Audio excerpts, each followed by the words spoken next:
하박국 2장 1절부터 4절 말씀까지 한 절씩 교독하고 마지막 4절은 함께 읽겠습니다. 내가 내 파수하는 곳에 서며 성루에 서리라. 그가 내게 무엇이라 말씀하실는지 기다리고 바라보며 나의 질문에 대하여 어떻게 대답하실는지 보리라 하였더니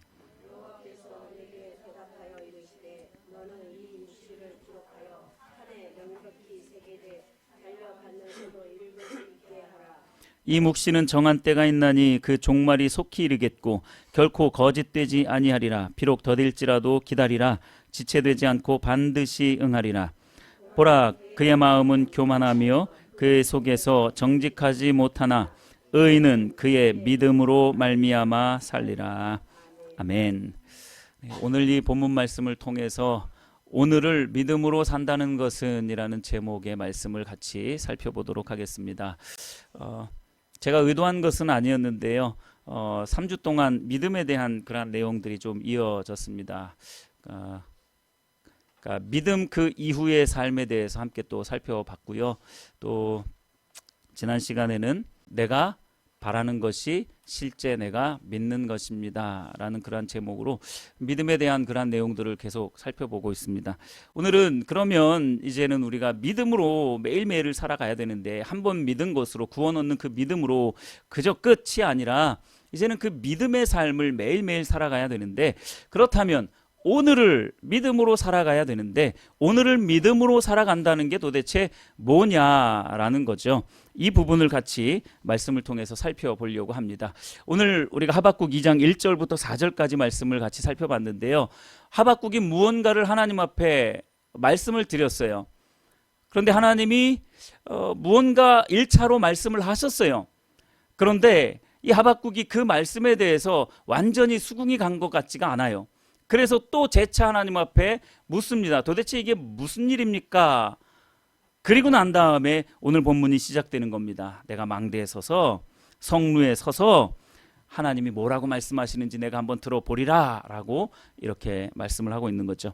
하박국 선지자가 무엇에 대해서 물어봤냐면 우리 1장 13절 16절 17절 말씀을 보시면 이 하박국 선지자가 뭘 하나님께 물어봤는지를 알 수 있습니다. 자, 13절 보시면요, 주께서는 눈이 정결하심으로 악을 참아 보지 못하시며 패역을 참아 보지 못하시거늘 어찌하여 거짓된 자들을 방관하시며 악인이 자기보다 의로운 사람을 삼키는데도 잠잠하시나이까. 16절 그물에 제사하며 투망 앞에 분향하오니 이는 그것을 힘입어 소득이 풍부하고 먹을 것이 풍성하게 됨이니이다. 그가 그물을 떨고는 계속하여 여러 나라를 무자비하게 멸망시키는 것이 옳으나이까. 자, 하박국 선지자가 지금 뭘 하나님 앞에 토로하고 있냐면, 아니 왜 저 악인들이 의인을 삼키고 괴롭히고 그렇게 죄악을 저지름에도 불구하고 왜 저들의 삶은, 저들의 형편은 더 왜 나아집니까? 왜 저들은 더 풍성한 그러한 삶을 살아갑니까? 악인이 의인을 압제하는 것이 그게 옳습니까? 도대체 이 세상이 어떻게 되려고 이렇게 흘러가고 있습니까? 라고 하나님 앞에 묻는 거예요. 여러분 혹시 왜 이 세상이 왜 이렇게 악하게 흘러가고 있는지 여러분들은 혹시 아시겠습니까? 하나님이 살아계시는데 우리는 분명히 그것을 믿는데, 하나님이 살아계신 것은 분명한데 왜 이렇게 이 세상은 악으로 그렇게 돌진하고 있느냐는 것이죠. 하박국 선지자의 질문이 그거였습니다. 선하신 하나님, 악을 미워하시고 또 싫어하시는 그 하나님께서 지으신 이 세상이 왜 날로 날로 악한 일들은 끊어지지 않고 흉악한 소식은 하루가 멀다 하고 들리느냐 하는 거예요. 오히려 악인들은 번성하고 잘 먹고 잘 살고 풍성한데 왜 의인들의 삶은 이 모양 이 꼴입니까? 라는 질문인 거죠. 자, 이 부분에 대해서 하나님이 뭐라고 대답하셨는지를 한번 보실래요? 2절 말씀을 보시면 이렇게 말씀합니다. 너는 이 묵시를 기록하여 판에 명백히 새기되 달려가면서도 읽을 수 있게 하라. 이 묵시는 정한 때가 있나니 그 종말이 속히 이르겠고 결코 거짓되지 아니하리라. 비록 더딜지라도 기다리라. 지체되지 않고 반드시 응하리라. 여러분 이해가 되세요? 아니 이 세상이 왜 이렇게 흘러갑니까? 왜 이렇게 악한 일들은 많이 일어납니까? 최근에도 자꾸 칼부림 자꾸 일어나잖아요. 왜 이런 일들이 자꾸 이 사회 안에는 자꾸 비일비재하게 일어납니까? 라고 하나님께 물어봤어요. 그랬더니 하나님 뭐라고 말씀을 하시는 거예요? 너 말씀 좀 읽어라. 이 말씀 하시는 거예요. 너 말씀 좀 읽어라. 근데 말씀을 읽되 어떻게 읽으라고요? 2절에 있는 말씀이 그 말씀입니다. 묵시를 기록해서 판에 명백히 새기래요. 아주 확실하게 새겨두래요. 그래서 달려가면서도 그 말씀을 읽을 수 있을 정도로 그 말씀을 명확하게 새겨 놓으라는 거예요. 이게 무슨 말씀일까요? 여러분들 이 하나님의 말씀을 여러분들의 마음판에 절대 지워지지 않도록 마음판에 아주 확실하게 새겨 놓으라는 겁니다. 그래서 뛰어가면서 봤는데도 불구하고 그 말씀이 너무나도 선명하게 보일 정도로 그 말씀을 서판에다가 쓰고 달려가면서도 읽을 수 있도록 해라라는 거예요. 이게 무슨 말씀이냐면 이 말씀은 반드시 더딜지라도 이루어질 것이다 라고 말씀을 하고 있는 것입니다. 여기에 오늘을 믿음으로 사는 사람들의 삶의 원칙이 나타나 있습니다. 뭡니까? 이 세상 왜 이 모양 이 꼴로 이렇게 흘러가고 있습니까? 라는 이 질문에 말씀을 읽어봐라 라고 말씀을 하신 거예요. 이해가 될 듯 하면서도 잘 이해가 되지 않는 부분이죠. 사실 이 짧은 말씀 속에서 우리 인생의 모든 해답과 또는 우리의 신앙의 본질적인 부분들이 다 담겨져 있습니다. 이 말씀을 한번 잘 묵상해 보시기를 바랍니다. 하박국 선지서는 3장으로 되어져 있는 아주 짧은 묵시 그리고 예언서입니다. 이 짧은 3장 속에 이 세상이 왜 이렇게 악하게 흘러가고 악이 팽배해지며 소망이 없어 보이는지에 대한 그러한 답과 그리고 이 세상 전체가 결국에는 어떠한 종말을 맞이하게 될 것인지에 대해서도 이 짧은 3장에서 다 말씀을 하고 있습니다. 여러분들은 왜 우리 주변에서 이해할 수 없는 이러한 흉악한 범죄가 끊이지 않는지 혹시 아십니까? 왜 여러 가지 전염병과 질병은 우리의 삶을 흔들어 놓는지 여러분들은 아십니까? 다 이해하십니까?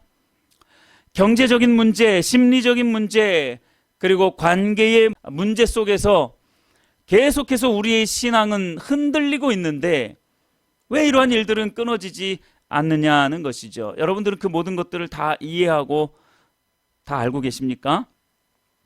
사실 하박국 선지자의 질문도 그거였어요. 신앙생활은 하는데 하나님은 전적으로 믿고 신뢰하는데 그 믿음은 전혀 변하지 않는데 이 세상을 보니까 너무나도 궁금증이 끊이지를 않는 거예요. 이 세상은 왜 이처럼 흉악하고 악으로 가득 차 있느냐는 질문에 하나님이 3절 말씀을 주신 겁니다. 보십시오. 다시 한번 보세요. 이 묵시는 정한 때가 있나니 그 종말이 속히 이르겠고 결코 거짓되지 아니하리라. 비록 더딜지라도 기다리라. 지체되지 않고 반드시 응하리라. 할렐루야. 네, 종말이 속히 이르겠고 더딜지라도 반드시, 혹시 더딜지는 모르겠지만 우리가 생각하기에 더딜지는 모르겠지만 반드시 응할 것을 하나님은 말씀을 하고 계신 것입니다. 하나님의 계획과 최종 목적은 하박국 2장 14절에서 우리가 읽지는 않았지만 하박국 2장 14절에서 잘 말씀해 주고 있습니다. 같이 한번 읽어볼까요? 시작. 이는 물이 바다를 덮음같이 여호와의 영광을 인정하는 것이 세상에 가득함이니라. 아멘. 앞으로 이 세상은 이렇게 되어질 것을 말씀하고 있는 거예요. 죄악이 너무나도 관영해져 있고 너무나도 많은 사람들이 죄악 속에서 허우적거리고 있고 이 세상은 나아질 기미는 보이지 않는 이러한 상황 가운데 있지만 결국 이 세상은 물이 바다를 덮음같이 하나님의 영광, 여호와의 영광을 인정하는 것이 온 세상에 가득하게 되어질 것을 하나님은 말씀하고 계십니다. 현재의 삶은 불의가 판을 치고 불의한 자들이 잘 되는 것 같습니다. 그들의 방식이 성공한 것 같아요. 그러나 결국은 정의, 하나님의 정의가 승리하는 줄 믿으시기를 바랍니다. 하나님의 영광을 인정함이 물이 바다를 덮음과 같이 세상에 가득 차게 될 것입니다. 이것이 하나님의 계획이며 궁극적인 최종 목적입니다. 자, 여기에서 우리가 오늘을 믿음으로 살아간다라는 것의 첫 번째를 알 수 있습니다. 여러분, 우리가 믿음으로 오늘을 살아간다. 그것은요, 첫 번째, 영원한 하나님의 계획과 목적을 알고 사는 것입니다. 할렐루야. 영원한 하나님의 계획과 목적을 알고 살아가는 것이 오늘을 믿음으로 살아가는 것입니다. 하나님의 계획과 목적을 알게 되면 하박국처럼 오늘의 의문과 불평이 감사와 찬송과 기도로 승화되는 줄 믿으시기를 바랍니다. 자, 뭐라고 하박국이 기도를 하는지 보세요. 하박국 3장 2절에 보시면요, 이렇게 기도하고 있습니다. 여호와여, 내가 주께 대한 소문을 듣고 놀랐나이다. 여호와여, 주는 주의 일을 이 수년 내에 부응하게 하옵소서. 이 수년 내에 나타내시옵소서. 진노 중에라도 긍휼을 잊지 마옵소서. 하나님의 계획과 의도하심을 알게 되면 없던 소망도 생겨나게 됩니다. 우울했던 마음이 다시 생기를 얻게 되는 거죠. 하박국 선지자처럼 부흥을 꿈꾸고 부흥을 위해서 기도하는 사람으로 변화되어지는 것입니다. 이것이 바로 하나님의 영원한 계획과 작정과 그 목적을 알게 되는 사람들이 가질 수 있는 특권입니다. 맥스 루케이도라는 미국 텍사스에서 목회 생활을 했던 목사님이 경험했던 내용을 예수님처럼이라는 그 책에서 한 부분을 이야기를 하고 있는데요. 하루는 이 목사님의 생일이었어요. 근데 그날따라 너무나 지쳤던 거예요. 너무나도 피곤했어요. 그래서 외출할 마음도 없고 외출할 기력도 없었어요. 그날따라 그렇게 지친 몸으로 생일이었지만 집에 그렇게 딱 들어갔는데 두 딸이 너무나도 적극적으로 빨리빨리 우리 식당으로 빨리 가자고 막 아버지를 막 끄는 거예요. 너무 지쳐 있는데 아이 뭐 서두를 게 뭐 있나라는 이런 생각을 하면서 아이들에게 야 뭐 이렇게 서두르냐, 천천히 가자라고 이렇게 이야기를 하니까 아이들이 아버지를 거의 끌고 가다시피 해서 식당으로 끌고 갔어요. 근데 목사님이 보기에는 좀 이상했어요. 아, 왜 쟤들이 저러지? 아무리 내 생일이라도 뭐 식당 가는 게 뭐가 그렇게 대단하다고 왜 저렇게 하지? 하면서 좀 이상하게 생각될 정도로 막 요란을 떨었던 거죠. 거기다가 피곤한데. 그래서 식당을 가는 내내 참 아버지는 그냥 별로 기분도 안 나고, 근데 딸들은 뒤에서 키득키득 하면서 낄낄대면서 막 웃고 있는 거예요. 그런데 이 맥스 루케이도 목사님이 그 식당에 도착해서 그 이유를 알게 되었어요. 다름 아닌 아빠를 위한 깜짝 파티를 준비했던 겁니다. 아빠는 생각하지도 못했던 깜짝 파티를 준비했던 거예요. 자, 그리고 이 맥스 목사님이 그때 이러한 고백을 합니다. 책에 이러한 내용이 나와 있어요. 가족들은 내가 모르고 있었던 것을 알고 있었다. 그들은 내가 보지 못한 것을 이미 보았다. 이미 식탁을 보았고 선물을 쌓아 올렸고 케이크 냄새를 맡았던 것이다. 그들은 파티에 대해서 이미 알고 있었다. 그러니까 그들은 기뻐할 수 있었던 거죠. 파티에 대해서 알고 있기 때문에, 이미 즐거운 파티가 있을 것이라는 그것을 이미 알고 있기 때문에 그들의 마음은 흡족했고 기뻤고 즐거울 수 있었던 거죠. 그 사실을 누구만 몰랐어요? 아빠만 몰랐어요. 여러분, 하나님의 선하신 계획이 혹시 보이십니까?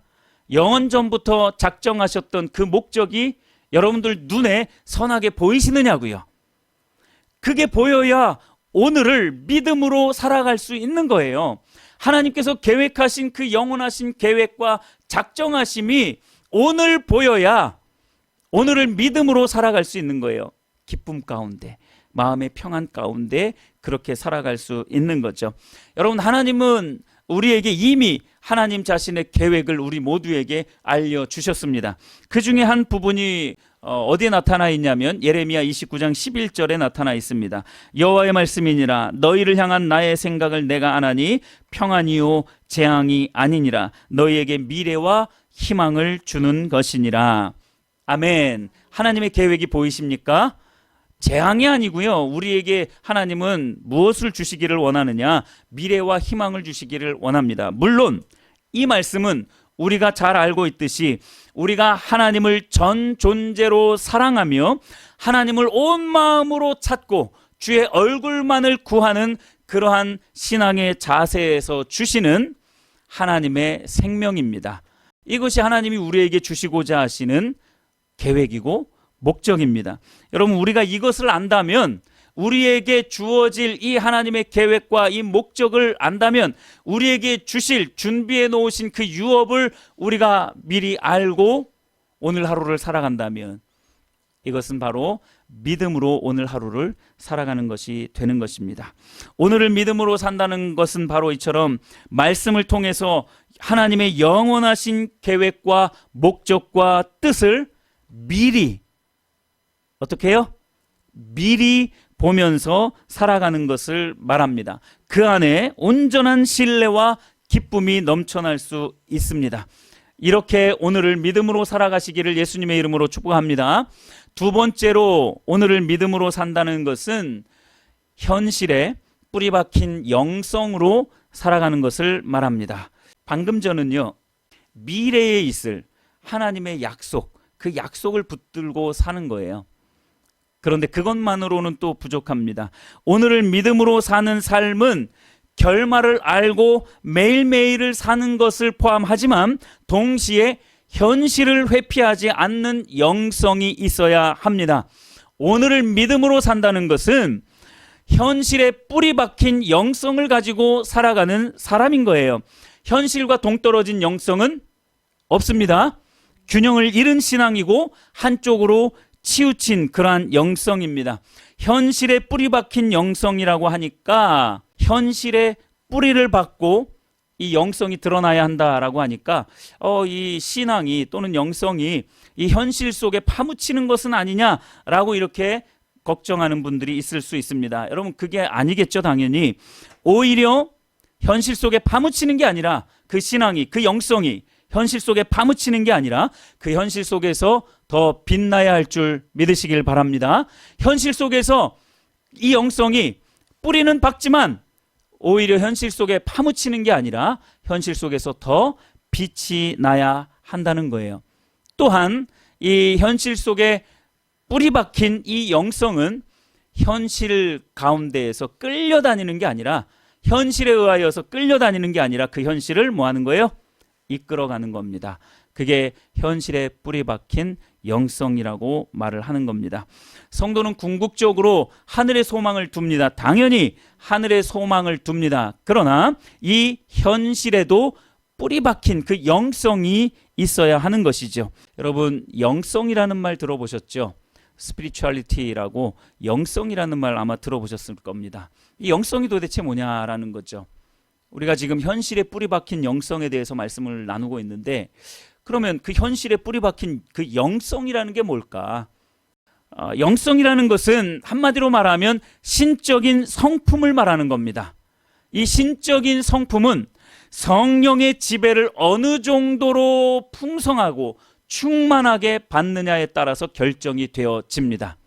성령의 지배를 얼마나 풍성하게 받느냐에 따라서 이 신적인 성품인 영성이 자라나게 된다는 거예요. 여러분들은 하루하루를 살아가실 때 성령의 인도하심을 얼마나 많이 받고 계십니까? 교회 안에서만 빛이 나서는 안 되고요. 나 혼자 기도할 때만 나타나는 것이 영성이 아닙니다.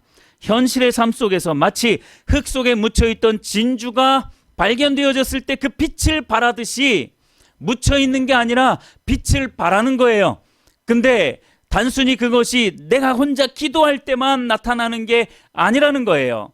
교회 안에서만 나타나는 것이 아니라는 겁니다. 우리의 삶 속에서도 그 모습이 고스란히 드러나야 되는 거예요. 인격으로, 신앙 인격으로 고스란히 드러나야 된다라는 것이죠.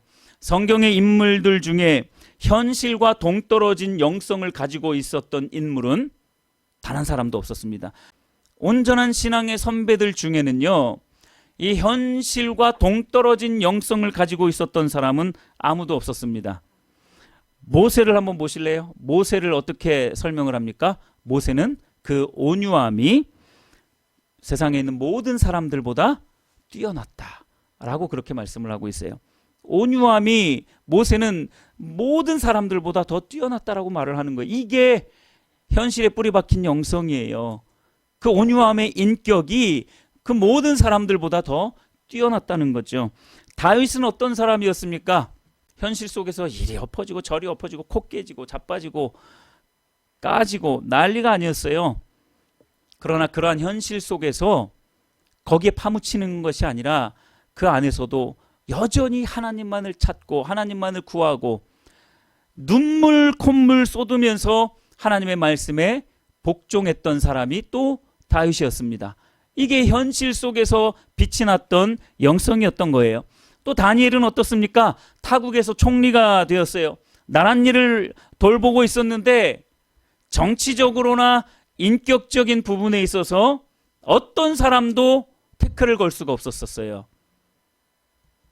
정치적인 그 지혜도 뛰어났을 뿐만 아니라, 그러니까 세상 지혜도 굉장히 뛰어났을 뿐만 아니라 인격적인 부분에 있어서도 전혀 흠을 잡을 데가 없었던 사람이 바로 다니엘이었어요. 지금 세 사람만 살펴보았는데도요, 이들은 현실에 뿌리 박힌 영성을 가지고 있었어요. 그 현실 속에서 하나님을 믿는 사람으로서의 그러한 인격과 도덕성과 정직함, 그 모든 것들을 다 드러냈던 거예요. 흙 속에 묻혀 있는 게 아니라 진주로 그 빛을 발했던 거죠. 이게 현실에 뿌리 박힌 영성인 것입니다. 여러분, 현실에 뿌리를 둔 영성은 현실의 삶에서 얼마나 하나님의 성품으로 드러나느냐, 이것이 중요한 거예요. 여러분들은 이러한 면에 있어서 볼 때 여러분들의 영성은 과연 현실에 뿌리를 박고 있는지 한번 생각해 보시기를 바랍니다. 여러분들의 회사에서 서류를 작성할 때, 휴대폰으로 SNS를 할 때, 사람들과 만나서 일상적인 대화를 하거나 테니스를 치거나 볼링을 치거나 때로는 운전을 할 때, 그때조차도 여러분들의 신앙이 드러나고 있느냐라는 거예요. 하나님의 성품이 그 안에서 드러나고 있느냐라는 거죠. 이것이 만약에 없다면 우리는 현실에 뿌리 박힌 영성이 아니라 교회 안에서만 영성을 가지고 있는 것이고 기도할 때만 영성을 가지고 있는 거예요. 이것은 매일을 믿음으로 살아가는 사람들의 삶의 모습이 아닌 겁니다. 삶의 모든 순간 속에서 여러분들이 가정에서 설거지를 할 때에도 이 신앙이 드러나야 되는 거예요. 학생들은 공부할 때도 이 신앙이 드러나야 되는 겁니다. 그러니까 쉽게 컨닝할 수가 없는 거예요. 그리스도인들은 누군가를 험담할 수도 없는 거예요. 왜요? 결국은 그것이 내 신앙이기 때문에, 내 영성이기 때문에 오히려 원수를 위해서 더 기도하고 축복해 줄지언정 험담하고 뒤에서 후욕하고 서로 조금 고쳐가지고 내 유익을 위해서, 여러분 그렇게 하지 않습니다. 그것은 전혀 현실에 뿌리 박힌 영성이 아닌 것입니다. 그야말로 모든 삶의 상황 속에서 우리의 신앙이, 우리의 믿음이, 우리의 영성이 드러나야 하는 것입니다. 오늘을 믿음으로 사는 사람은 현실에 뿌리를 둔 영성이 있는 거예요. 현실 속에서 하나님의 성품을 드러냅니다. 만일 현실과 동떨어진 영성이 있다면 그 믿음은 진짜 믿음이 아닌 것일 것입니다. 거짓 믿음입니다. 당연히 오늘을 믿음으로 살아갈 수도 없겠죠. 현실에 뿌리 박힌 영성을 가지고 살아가시게 되기를 예수님의 이름으로 축복합니다. 세 번째, 오늘을 믿음으로 산다는 것은 믿음을 매일의 삶의 원동력으로 삼는 삶입니다.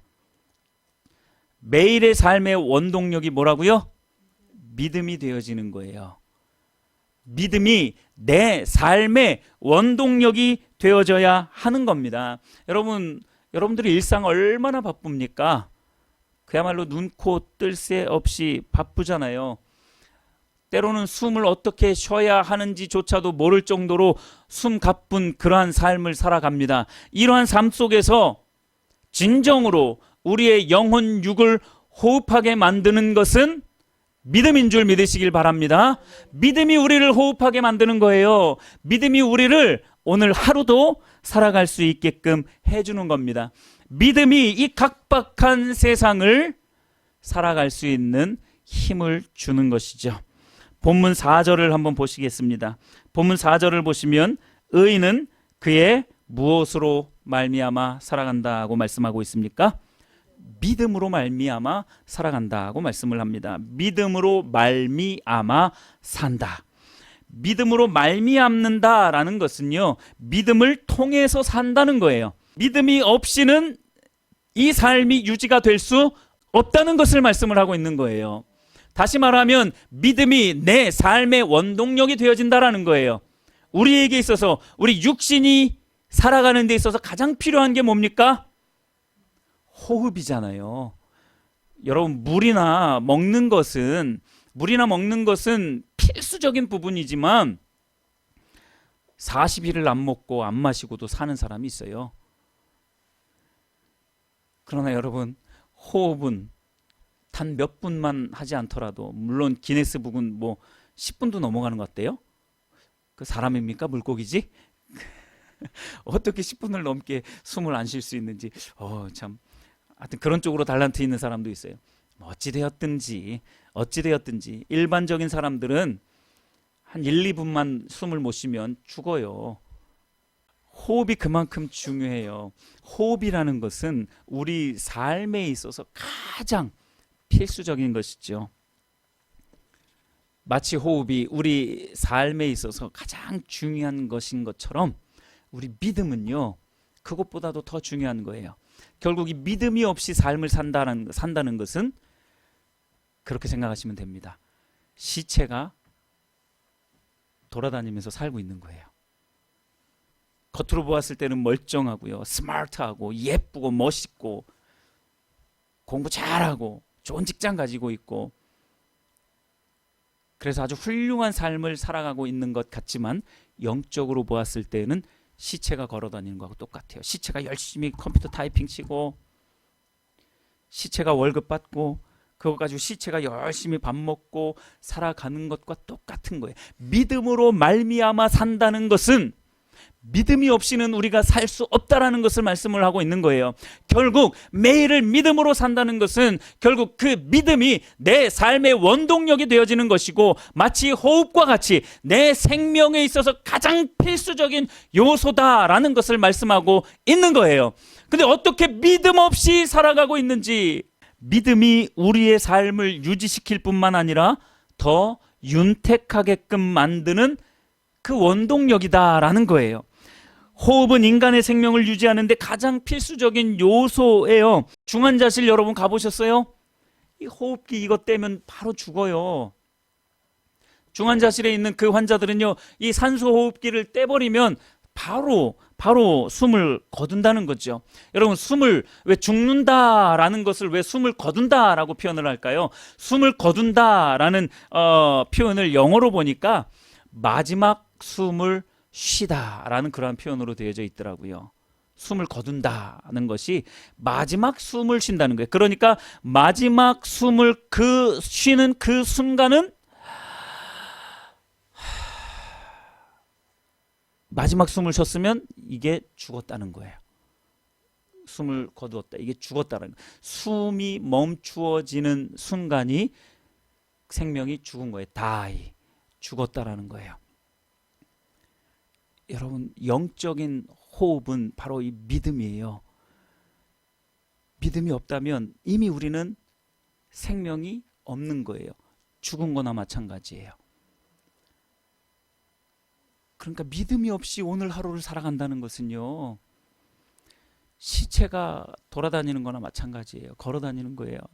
열심히 살아가기는 하는데 그 인생이 어떤 종말을 맞을지 전혀 인식하지 못하고 오늘만 그냥 행복하게 살면 되는 것처럼 살아가는 그런 사람들이 얼마나 많이 있느냐라는 것이죠. 우리의 영적 생명을 건강하게 유지하는 방법은 믿음을 내 삶의 유일한 원동력으로 삼는 것입니다.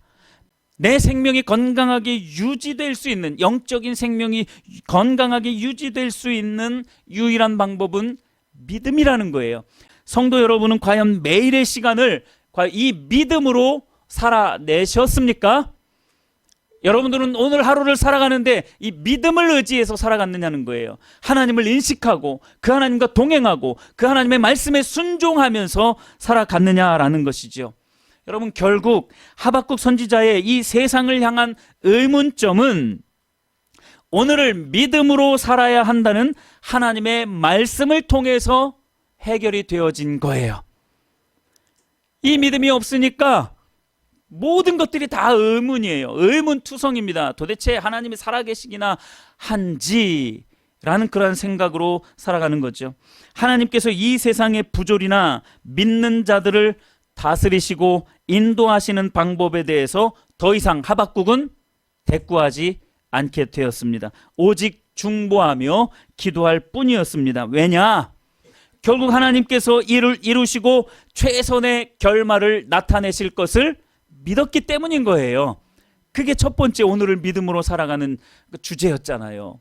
하나님의 영원하신 계획과 작정과 목적을 알았기 때문에 더 이상 그러한 궁금증이 생기지 않았던 것이죠. 더딜지라도 반드시 응한다는 하나님의 그 말씀 때문에 더 이상 의문을 가지지 않을 수 있었습니다. 이렇게 하나님의 말씀을 듣고 의문투성이었던 이 하박국 선지자의 마지막 고백이 어떤 고백인지 아십니까? 180도 변해 있어요. 하박국 3장 17절 18절 한번 찾아서 같이 읽어보겠습니다.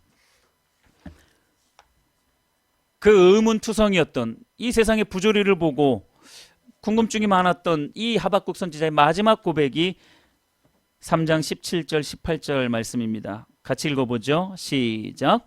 비록 무화과 나무가 무성하지 못하며 포도나무에 열매가 없으며 감람나무에 소출이 없으며 밭에 먹을 것이 없으며 우리의 양이 없으며 외양간에 소가 없을지라도 나는 여호와로 말미암아 즐거워하며 나의 구원의 하나님으로 말미암아 기뻐하리로다. 19절도 읽어보죠. 시작. 주 여호와는 나의 힘이시라. 나의 발을 사슴과 같게 하사 나를 나의 높은 곳으로 다니게 하시리로다. 이 노래는 지휘하는 사람을 위하여 내 수금에 맞춘 것이니라. 아멘. 할렐루야. 그 의문투성이었던 하박국은 어디 갔죠? 이제는 내가 배고파서 쫄쫄 굶는다 하더라도, 아니 좋은 학교에 못 진학하지 못한다 하더라도, 좋은 직장에 들어가지 못한다 하더라도, 재물이 없다 하더라도, 월급을 받지 못한다 하더라도, 거처할 집이 변변하지 못한다 하더라도 나는 하나님으로 말미암아서 기뻐할 수 있습니다. 할렐루야. 이 고백이 어떻게 나왔겠느냐고요. 매일매일을 믿음으로 살아가야 한다라는 것을 알았기 때문에 이 결론에 도달한 거예요. 여러분, 신앙인들이요, 이 결론에 도달하지 못한 신앙인들이 너무나 많아요. 제가 그런 거 들었다니까요. 아니 예수님 믿는데 형통하지 않을 거면 내가 뭐 하려고 예수님 믿어? 이러한 신앙으로 신앙생활하는 사람이 많다니까요. 물론 그 형통의 의미는 좀 다르지만 반드시 형통합니다. 여러분, 형통해요. 근데 내가 생각하는 형통이 아니죠. 하나님이 생각하는 형통이에요. 그것은 내가 바라고 내가 구하는 것이 늘 얻어진다라는 게 아니에요. 하나님의 뜻이 이루어지는 것이기 때문에 하나님 안에서 형통한 거죠. 그 영혼이 형통한 거죠. 무조건 내가 바라고 원하는 대로 다 형통하다? 그런 식으로 생각을 해요. 제가 일전에도 말씀드렸잖아요. 내가 원하는 대로 다 형통하면요, 이 세상 이미 수백 수천 번 멸망해도 이미 멸망했을 겁니다. 하박국 선지자가 왜 이렇게 바뀌었는지 여러분 잘 한번 생각을 해보십시오. 하나님의 말씀을 듣기 전에는 하박국 선지자가 어떻게 했습니까? 이 부조리한 이 세상, 악으로 가득 찬 이 세상, 그 세상에 대한 분노로 가득 차 있었어요. 또한 하나님이 일하시는 방식마저도 시원치가 않았던 거예요. 그러나 하나님의 몇 마디 말씀을 듣고 하박국의 신앙과 삶의 태도는 완전히 바뀌게 되었습니다. 오늘 저와 여러분들에게도 하나님이 이렇게 말씀을 하십니다. 이 세상 왜 이렇게 험한지 이해가 되지 않느냐? 그러면 말씀을 읽어봐라. 그리고 낙심하지 말고 믿음으로만, 오직 믿음으로만 매일매일을 살아가라. 이렇게 말씀하시는 주의 음성을 듣게 되기를 바랍니다. 우리는 이 세상에서 일어나는 그 모든 일들을 다 이해할 수가 없어요. 다 알 수가 없습니다. 내 인생을 이해하면서 살아가는 것도 복잡한데 이 세상에서 일어나는 그 모든 일들을 어떻게 다 이해하면서 살아가느냐 하는 거예요. 여러분, 이해하려고 발버둥 치지 마시고요, 신뢰하시기를 간절히 바랍니다. 그저 하나님을 신뢰하세요. 그거 다 이해하려고 하지 마시고요, 하나님을 신뢰하면서 살아가셔야 합니다. 하나님의 신실하심을 믿으셔야 한다는 거예요. 하나님의 신실하심을 믿음으로 받아들여서 하나님께서 일하실 것을 기대하고 기다리는 그런 성도님들이 되시기를 바랍니다. 말씀을 이렇게 마무리합니다. 지금까지 말씀을 통해서 오늘을 믿음으로 산다는 것은 무엇이냐, 이 부분에 대해서 같이 살펴보았습니다. 내일은 또 다른 오늘이 될 것입니다. 그러니까 오늘은 매일매일을 믿음으로 살아가야 돼요. 반복되는 오늘이라는 이 매일의 삶 속에서 말씀을 통해 영원한 하나님의 계획과 목적을 믿음으로 받아들이며 살아가시기를 바랍니다. 이것이 오늘을 믿음으로 사는 첫 번째 방법이었습니다. 네. 그리고 두 번째는 뭐였어요? 오늘을 믿음으로 산다는 것은 현실에 뿌리를 둔, 현실에 뿌리를 박힌 그러한 영성을 가지고 사는 것이고, 믿음이 내 삶을 유지시켜주는 필수 요소, 원동력이라는 그 의식을 가지고 사는 것이 매일 믿음으로 사는 삶인 것입니다. 아무쪼록 하나님을 신뢰하며 우리에게 주어진 오늘이라는 이 시간들을 믿음으로, 매일매일을 믿음으로 살아가시는 모든 성도님들 다 되시기를 예수님의 이름으로 축복합니다. 할렐루야. 아멘.